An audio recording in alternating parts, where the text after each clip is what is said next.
Dr. Kelly Edmonds is a soul guide for conscious beings. She's helping people to awaken and realize their fullest potential. Welcome to the show, Kelly. Thank you very much, and thank you for having me, George. I'm happy to be here. Yeah, excited to have you on. Tell us a little about your personal lives, more about your work, and why you do what you do.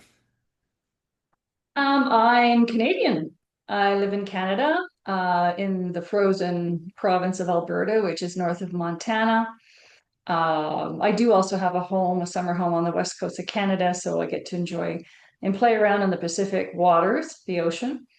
I am retired from my previous career, where I was an educator and technologist, and I designed courses for companies worldwide.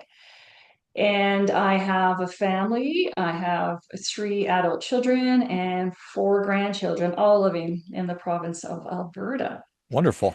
And so I retired from my career about 6 years ago, and I just really wanted to get back to the energy healing work I had done earlier in my life. And so I've been making space for that, and it's blossomed into this business with this online reach. And I'm really excited that it can help other people. So, how does one discover energy healing? How did you discover that it was something that you liked, that you were good at? That's a really great question. As a little kid, I was sort of very sensitive. So now we know we have a word for it, an empath or sensitive souls, and I didn't know that at the time. And also my father is from Belfast, Ireland, so there's this huge Celtic part to my blood, in my heritage. And my grandmother and aunts over there, would constantly have dreams and premonitions. So I just grew up with that sort of awareness that, there's more than just what's in front of you. But really, it wasn't until I was about 30 years old that, yeah, that's 35 years ago, 30 years old, where I was tired of my career. At the time, I was an accountant. And I just take a year off, maybe, study the liberal arts, sociology, psychology, literacy, not literacy, but literature. But at the same time, this was about 1990, and this new age movement started. And I lived on the west coast of Canada, Vancouver Island, where, every hippie that was ever in Canada lived. And it was really cool and groovy. And there was this plethora of spiritual practices and teachings and groups just developing. It was like spiritual kindergarten. And I tried a bunch of different stuff, including the beautiful local native spirituality, their sweat lodges. And it came upon that I had a Reiki practitioner hands-on healing session done on me. Wow, this is really cool. And I'd noticed, like, for the last several months, my hands were tingling and they wanted to do something. And I thought maybe it was sculpting or art painting or something. But when I have this Reiki session done on me, something clicked. And I went, I want to do this. So I started to take the training, and it just came flying out of me, and it just was meant to be. And I started doing it right away. And I committed about a year to being a energy healer and psychic, or I was reading tarot cards, until, reality kicked in and I had to go back to my career to make some real money, because back then, 35 years ago, it wasn't really a going concern, this type of wellness, spirituality field. Back to accounting. Why? No, no, not at all. It totally makes sense. I mean, we have to earn money, so it's an essential thing. Oh, yeah, yeah, exactly. And that's how I fell into teaching, and that's what I have my doctorate in, is education. I went to a local business college, and this is when GST, which is a value added tax. I don't know if it's the same in the States, but around the world, there's value added tax. Yeah, small businesses were now hindered to collect this and send it in, and it was very complicated sort of calculations. So I thought, oh, I could do a little weekend course on this at the local business college. Well, they really liked my curriculum. They really liked the whole idea. And they said, do you want to teach here more? You teach finance and computer accounting software and all that. And so that's how I finally got into teaching. And that was much more, fun and satisfying in terms of working with people. So you have a doctorate in education and teaching, and you retire from accounting, and you invest yourself more fully, 100% into this energy healing. I imagine that your experience 35 years ago, or whatever it was, that it was not a commonly known or accepted thing, and now fast forward, it's certainly more so. So you're now marrying those two worlds with taking something that, for lack of a better term, is perceived as maybe pretty woo-woo to people, and using that business acumen that you have to translate that to more people. Or I'm totally wrong. No, that's right. I mean, if I'm from the online world, I'm a technologist, and if I hadn't had that, I think I would have really struggled with how to work with all the different new technologies, which I think are just whiz bang, right? I just love because I used to actually, I forgot to mention that before I became an accountant in sort of formal education, I took computer programming back in the dark ages, the early 80s, where it was all vacuum tubes and the whole, operating system was in a big air conditioned room. And so I took computer programs. So I know what it takes to build the background of all of what we are doing right now. So yeah, that making that transition was a lot easier for me. Being an accountant and understanding business and managing finances most certainly has come through. So even though I didn't like those careers, I most certainly can see and appreciate now why I was there and if it was meant to be type of thing. Yeah. So I am a conscious being, I think. I think I am conscious and aware. I am focused on my potential and realizing my fullest potential. I think that that's one of the things that really animates me is I don't want to leave anything on the table. And there's probably enormous amounts of things that I have no idea about because this is not a discipline or an area that I've really spent a lot of time learning about. So break it down for me. First of all, that's fantastic, and it makes it a lot easier to communicate with someone that has these sort of woken up. That's a new term out there. They've awakened. And so and I'm sure some people feel, well, what is that? I don't have that yet.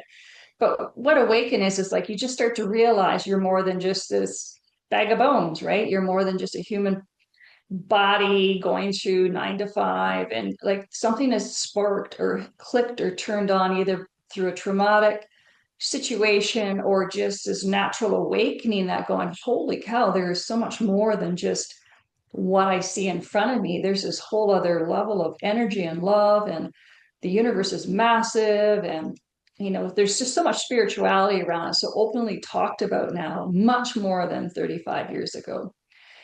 And I'm finding right now, and this is where my work comes in, is people go, okay, well, now what?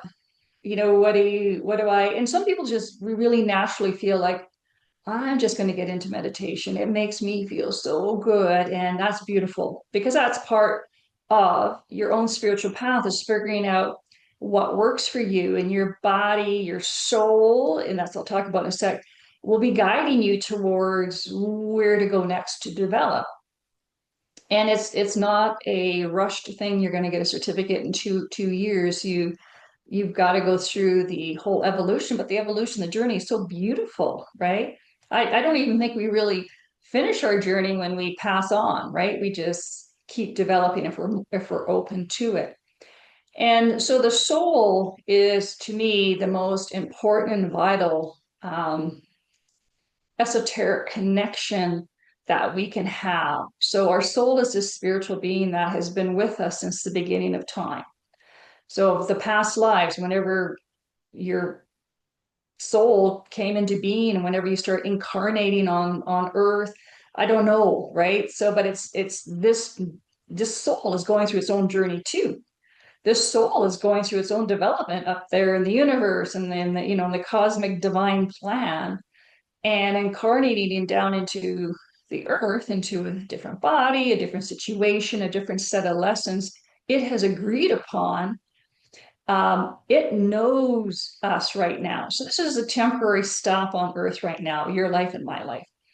And we've had ones before, we'll probably have ones more, or maybe you and I will evolve that we don't incarnate anymore for the tougher lessons, where we evolve into something more etheric.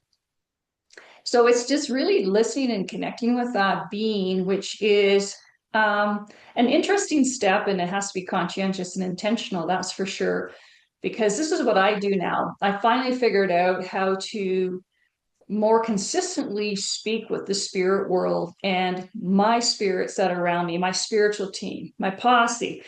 And I've learned how to connect with them and ask for constant guidance to the point where I'm very select what I read now. I'm very select on what training or courses or studies I take, if any, right? And I'm not saying that, oh, I've got it all figured out now and they're going to tell me everything. Not at all. It's more like this new level of wisdom starts to unfold, and I still need to develop, and I look forward to it, and I'm still learning, and I look forward to the next learnings.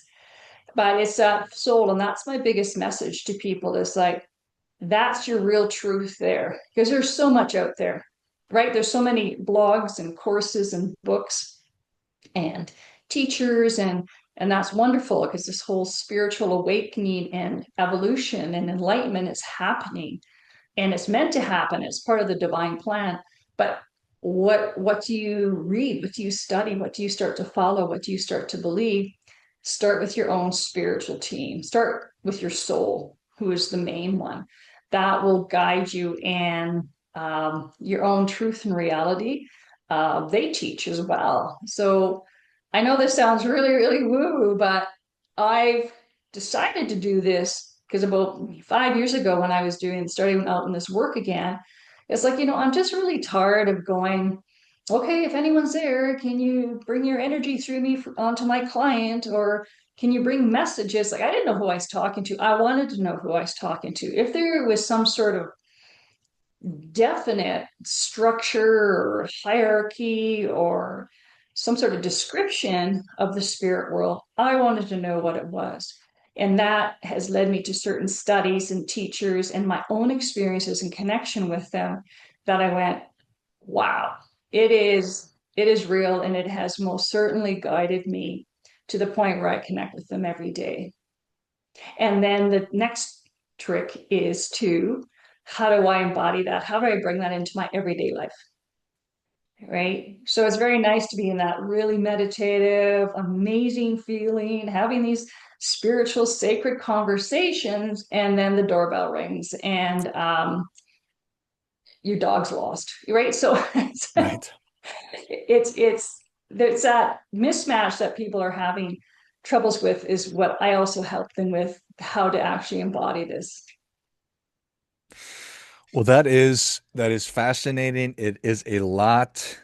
It is intriguing. It is confusing. It's all these things.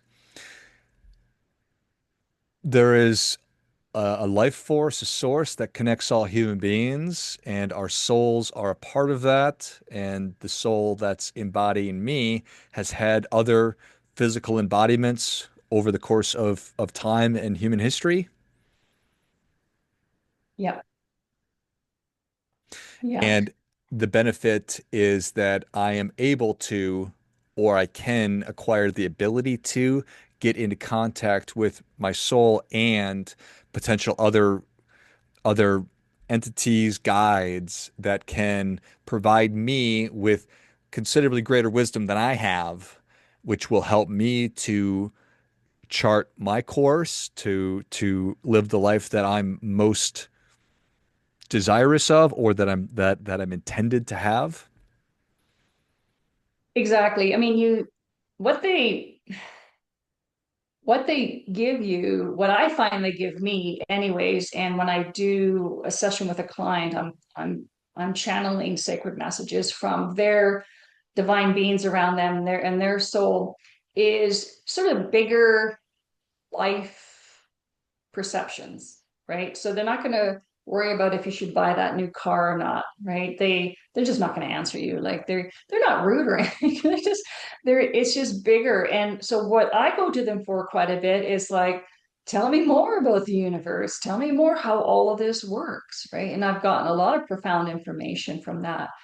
And it just, when you start to, when you're given a sort of a path, an understanding that's a little bit more high level, you don't worry about the smaller details anymore, right? You don't worry about, in fact, it doesn't even really matter if you live the way you live or you don't live the way you live. It's how you go through life. It's your state of being.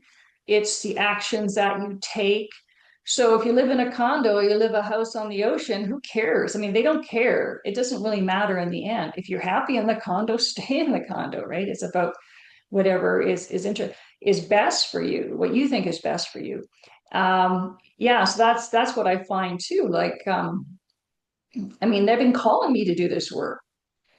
And I was like, okay, I'll do this work. And then the things that I say, like I'm saying to you right now, I would never have done that a few years ago. I just been like, oh my gosh, I can't.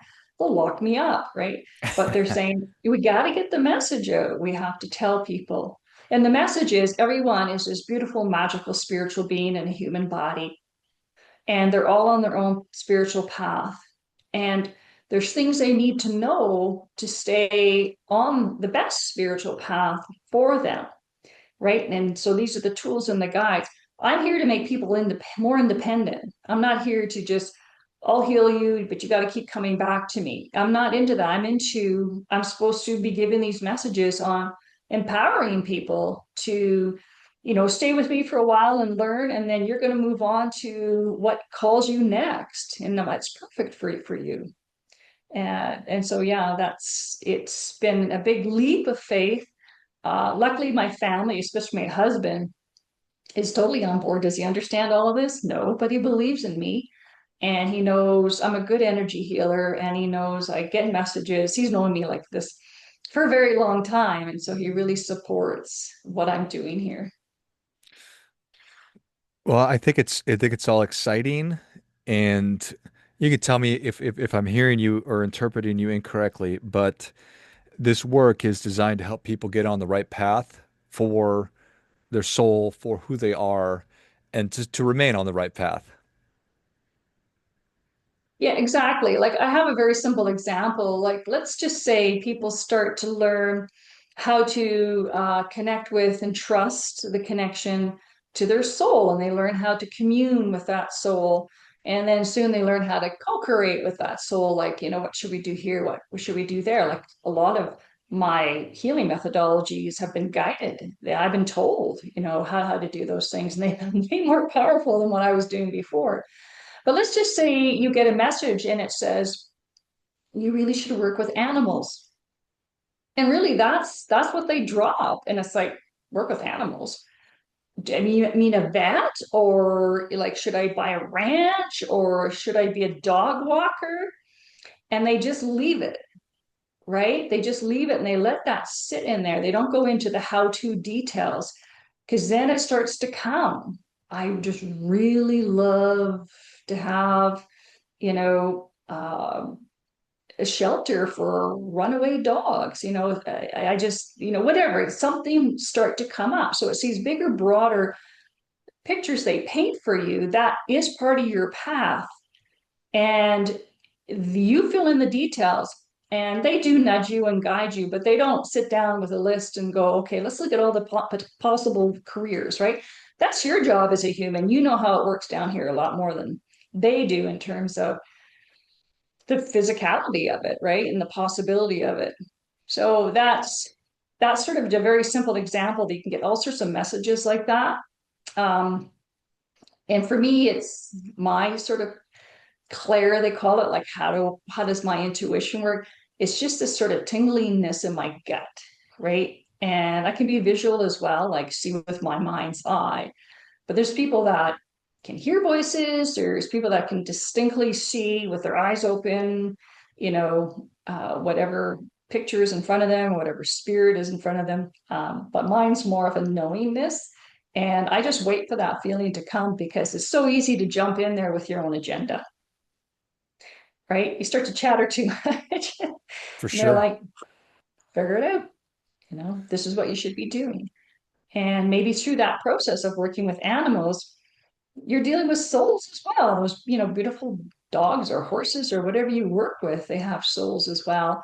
And it's just meant to be. That's how you're helping in some way. And it all starts to make sense after a while, especially once you get into the path of what that is. And that just simplifies life right there, right? It's such a beautiful undertaking to help animals in need that have been abused. And let's say, for example, that's what you end up doing. And, it just fills your whole life on many levels.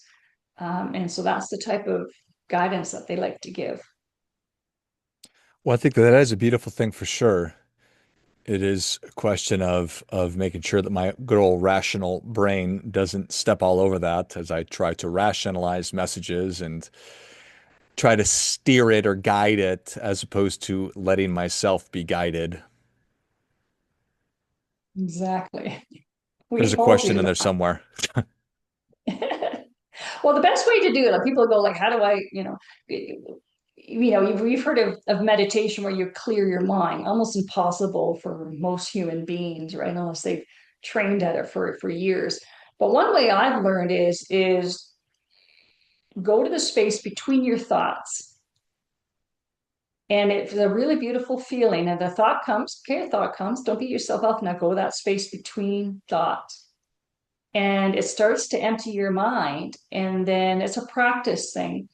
It's great to do for 5 minutes. It's great to do if you're trying to go to sleep and your mind is racing. Go to that space between your thoughts where there is no thought.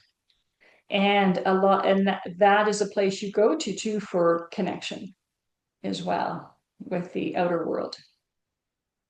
I like that a lot.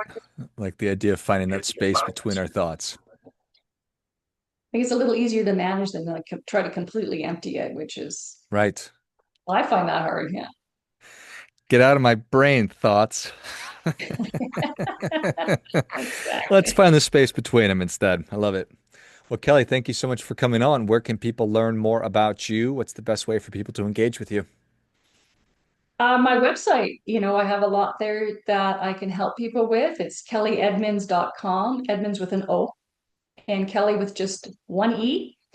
And I have a lot of fun offerings there. I also have some free um, offerings as well. Like one is called Magical Revelation. This is where you really is the first step to really get to know who you are in your soul. And I have other, offers there too that can help you go a little bit deeper. So both products and services. But I just created a new Facebook group called the Energy Magic Collective. It's not up and running yet, but most certainly that's going to be a place where I'm going to be a lot more active. And I'll be giving free master classes every month on working with yourself in ways that help you get to this level of divine connection. I love it. Well, if you enjoyed this as much as I did, show Kelly your appreciation. Share today's show with a friend who also appreciates good ideas. Go to kellyedmonds.com, KELLYEDMONDS.com, and check out all the great resources. Check out the magical revelations, and then keep an eye out for the Facebook group as well. Thanks again, Kelly. Thank you so much, George. I really appreciate it. Until next time, remember, do your part by doing your best.